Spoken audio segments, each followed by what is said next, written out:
Ga wasu daga cikin muhimman labarai da suka ɗauki hankali a wannan makon.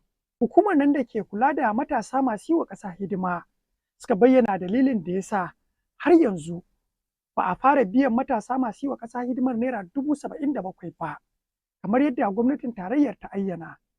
Inda shugaban da ke lura da wancan hukuma, Brigadier Janar Yushau Dogara Ahmad ya bayyana cewa har yanzu gwamnatin tarayya ne bata saki kuɗi wa hukumar ba.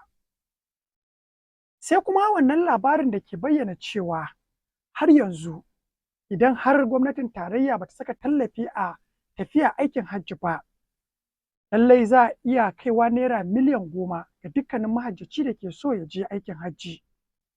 Idan har dala tana kan naira 1,600 da naira 50.